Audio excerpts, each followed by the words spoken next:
Bonjour, bonsoir, buenos dias, buenas noches. Welcome back to my channel, you guys. So today we're going to be reviewing Catfish, the new episode. And this one is about Cody and Brittany. So Cody's grandma was the person who actually wrote in. So that was pretty cool because we don't really see grandparents writing in because they said that Cody's in a relationship, quote unquote, with a woman named Britney. And they haven't met in real life. So right there, she watches the show, so she knows like what this could possibly be and what she thinks it is. So she was supposed to meet him at one point and she never showed up, claims that something happened to her car. She was in an accident, so she wasn't able to make it. So Grandma Pam, that's why she wrote in, because she says that he's pretty much like too trusting and he kind of needs almost like a reality check type of situation. And so they meet up with Cody, and Cody says that she had came through the drive-through. He remembers seeing her, and she did kind of show receipts or whatever. Well, she got his name through the receipt at the drive-through, and that's how she found him on Snapchat, and that's how they started their interactions. But they did ask him a question that made a lot of sense, which was it you who actually found her, or did she find you? Or no, were you the one who said like, oh, did you see me in a drive-through, or did she say she saw you in a drive-through? He said that he was like, oh, you're the girl that I saw at the drive-through, and she was like, yeah, that was me. So it's like they could have pretty much said yes to anything. Like at that point, you should have let this person say where it was that they know you from, how they met you, and then kind of go from there. But he gave too much information that allowed them to be able to kind of play off of that and keep the narrative going. Because now they know where he works, what to say, get a good story together. I mean, some of these people could be great actors and actresses or even lawyers if they really put their scamming into like good use, So that's pretty much what was up with this person. So they never actually spoke on the phone or anything like that. She told him when they were supposed to meet up that her car flipped over. So she sent pictures of a car that flipped over. She sent hospital bills and things like that. They did ask him if he ever sent any money to her. And yes, he did, because he was so-called trying to get a truck from her dad. I think it was the dad. No, her uncle. And he sent her $10,000. And he still had, I think he said like 5,000 more to go in order to get the car. So he hasn't gotten anything as yet. He's just been sending her the money to get up to the 15,000. And when the person picks up the money through Western Union, it's normally somebody else's name. I didn't write down a name, but it's normally her aunt who picks up the money, who gives it to the uncle. So it's kind of like a third party situation. So he hasn't actually truly confirmed it was her, but he did get her license. He said he got her license and her social because she wanted his.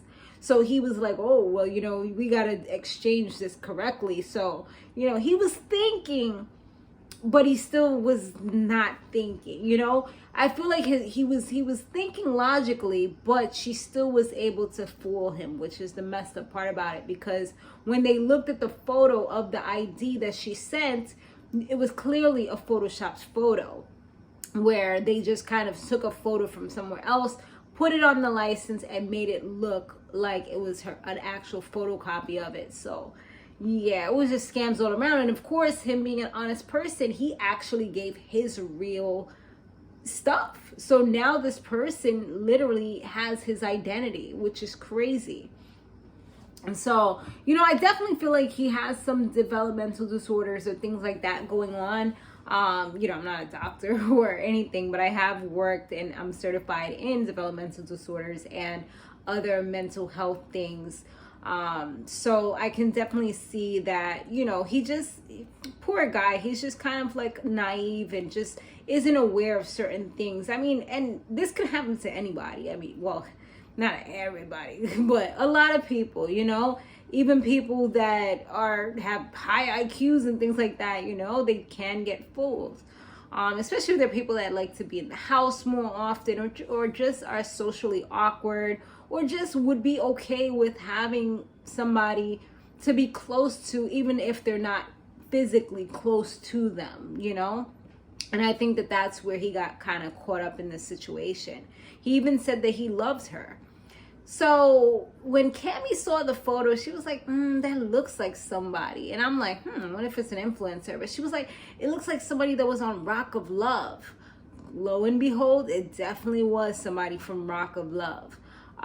She confirmed it.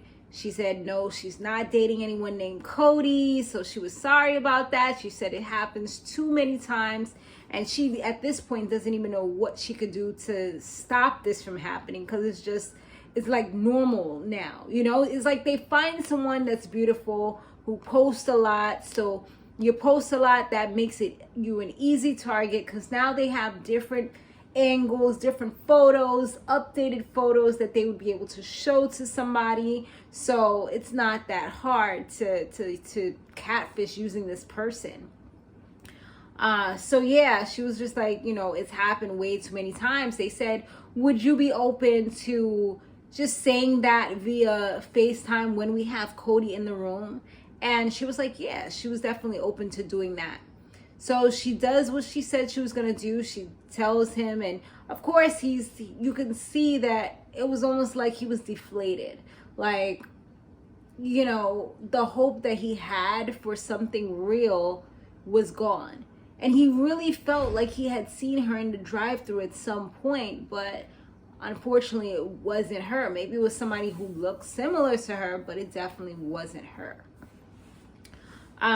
So yeah, it was definitely messed up. So when they finally do speak to this person, with this Britney person, she does agree to meet up with them, but in Denver. So they have to do like a little road trip in order to get to her, because I believe they were in Wyoming. So they take a road trip there, and then she tries to say that she can't miss a Friday at work. So if they would be able to, you know, do it another day. And it's like, you already told us to come here now, and now you're trying to switch the days around? Like, what? So they're like, how much do you make in tips on a Friday? She said $2,000. They're like, okay, we got you. We'll give you the $2,000. Then this hustler chick tries to say, well, you know what? Well, send me the money then, so that I can have it. They're like, are you crazy? Pretty much like, bro, we're not sending you $2,000 so that you can have, and then we get nothing. Like, what? I bet she wanted in Western Union or Cash App or Zelle or something where you can't get the money back. Like, girl, no. They are not stupid. They were like, we'll give you the money when we see you in hand cash. You know, so I know that probably had her like, maybe this could work. But she was like, what about 1,000 now and 1,000 later? Nah, because you up $1,000. Like, that's half of your tips. You don't even have to come. And then you still got to come up, because you could go to work doing your stripping or whatever it is that you're doing, get your $2,000. Then you just got $1,000 on top of that. Like, nah. They not dumb. Like, get out of here, bro. Like, she really was trying to hustle them. And he was like, nah, we're not doing that. Like, you get it when you come, and that's it. So then she wasn't really responding after that. Then eventually she sends a message saying, no, they sent her a message saying like, oh, if you have any self-respect, or you care about this guy at all, like, you'll make sure that you come here. We're starting to feel like you're not coming, blah, blah, blah.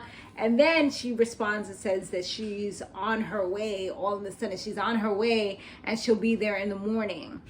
So they're like, okay, so be here by 10 a.m. So the great thing that Neve and Cammie do is that they actually reach out to Cody's grandparents in order to give him moral support and make sure like he's good, because I mean, this is a lot for anyone. And if you're going through anything, maybe having depression or whatever, you know, I'm not going to say he does, but it's possible, then this can really be a lot to handle. I mean, they said that they took care of him between the ages of 12 and 23. So, he's used to having that support. I don't know how old, I don't remember how old he said, or, how old he is, if they even mentioned it. But this is a lot to handle on your own, and you don't want to fall victim to it. And obviously they're going to come with different names and different this and different that. When they did speak to Cody the next day, he said that he took the initiative to block her, which is great, because he doesn't need to speak to her anymore. There's literally no reason. She's taken your money. She's tried to play you. She doesn't care about you. So yeah, it is what it is. And he tells his grandparents, like, I'm not going to speak to her anymore. I'm done with that. And they're like, we're here to support you, and you can tell us anything.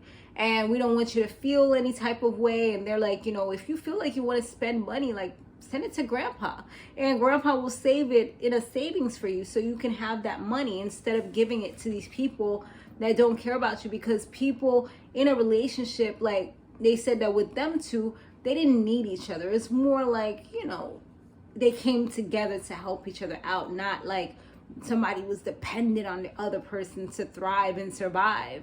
It wasn't where somebody was using the other person in the relationship. They were both independent people who came together due to love, not due to money.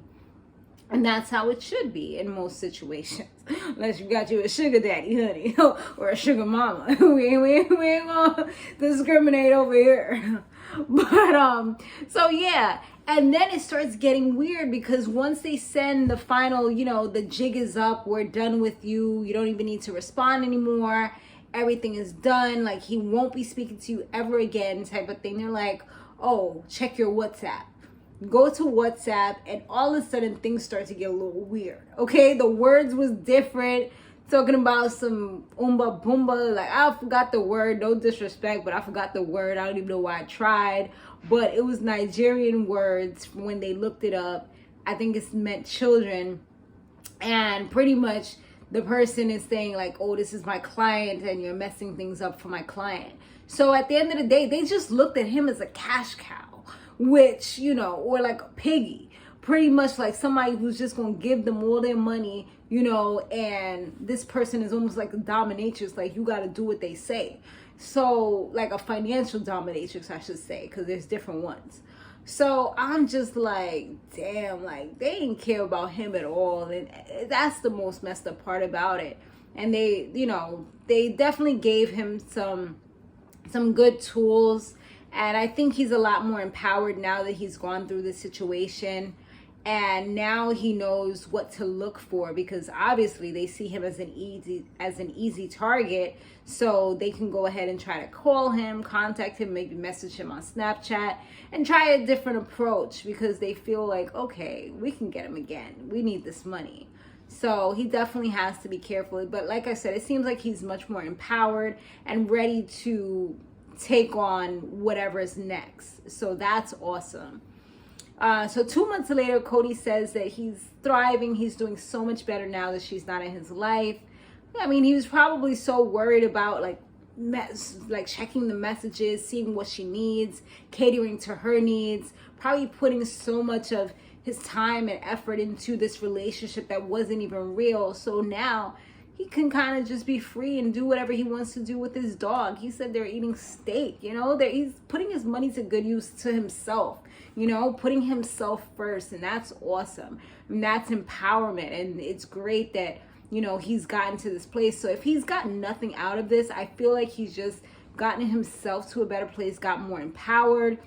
And now he's going to be able to just really live. And maybe from this experience, he'll find someone who's really, or somebody who will find him who will actually respect him, love him, care for him, and be there for him, especially as his grandparents are getting older, But yeah, this was a pretty touching episode for me. This is Mental Health Awareness Month, and I do feel like this was a really good episode. It wasn't like a tea. Unfortunately, we didn't get to see who the catfish was. We didn't get a resolution or anything, but I do feel like it was still a really good episode, just because it was touching and stuff like that. I know I'm a big sap, but thanks so much for watching. I really look forward to seeing what you guys have to say, and I will see you on the next one. Later.